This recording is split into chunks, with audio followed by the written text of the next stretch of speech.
తెలుగు ప్రజల కోసం పొట్టి శ్రీరాములు ప్రాణాలు అర్పించారన్నారు ఏపీ సీఎం చంద్రబాబు. హైదరాబాద్లోని కాన్హా శాంతివనాన్ని సందర్శించారు బాబు.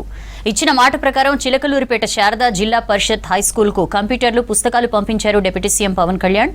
ఢిల్లీలో కేంద్ర మంత్రి అశ్విని వైష్ణవ్ని కలిసి నైపుణ్యం పోర్టల్ గురించి వివరించారు మంత్రి లోకేష్. ప్రభుత్వ మెడికల్ కాలేజీల ప్రైవేటీకరణకు వ్యతిరేకంగా కోటి సంతకాల సేకరణ చేపట్టింది వైసీపీ.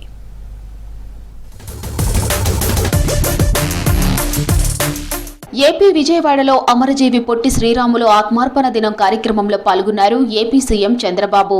అమరజీవి జీవిత విశేషాలను వివరిస్తూ ఏర్పాటు చేసిన ఫోటో ఎగ్జిబిషన్ చూశారు. తరువాత హైదరాబాద్లోని ఆధ్యాత్మిక కేంద్రమైన కన్హా శాంతివనాన్ని సందర్శించారు. కన్హా ధ్యాన మందిరం అధ్యక్షులు దాజీతో కలిసి దాదాపు 4 గంటల పాటు ఆశ్రమాన్ని సందర్శించారు. కన్హా శాంతివనంలో ఆధ్యాత్మిక, పర్యావరణ, విద్య, ఆరోగ్యకరమైన సదుపాయాలను గురించి సీఎంకు వివరించారు దాజీ. చెట్ల సంరక్షణ కేంద్రం, వర్షపు నీటి సంరక్షణ, వ్యవసాయ క్షేత్రాలను పరిశీలించారు బాబు.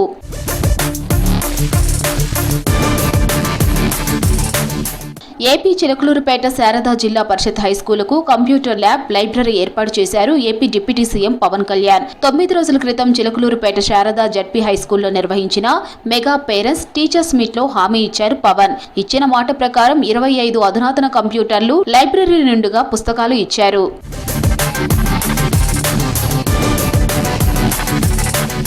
ఢిల్లీలో కేంద్ర మంత్రి అశ్విని వైష్ణవ్ని కలిశారు ఐటీ మంత్రి నారా లోకేష్. రాష్ట్ర ప్రభుత్వం రూపొందించిన నైపుణ్యం పోర్టల్ గురించి కేంద్ర మంత్రికి వివరించారు. త్వరలో రాష్ట్ర వ్యాప్తంగా నిర్వహించే నైపుణ్య గణనకు కేంద్ర సహాయం కావాలని కోరారు.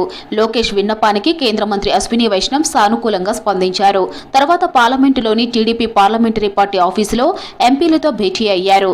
అక్కడే కేంద్ర సహాయ మంత్రి జయంత్ చౌదరితో సమావేశమయ్యారు లోకేష్. విజయవాడ ప్రభుత్వ మెడికల్ కాలేజీల ప్రైవేటీకరణకు వ్యతిరేకంగా రాష్ట్ర వ్యాప్తంగా కోటి సంతకాల సేకరణ కార్యక్రమం చేపట్టింది వైసీపీ.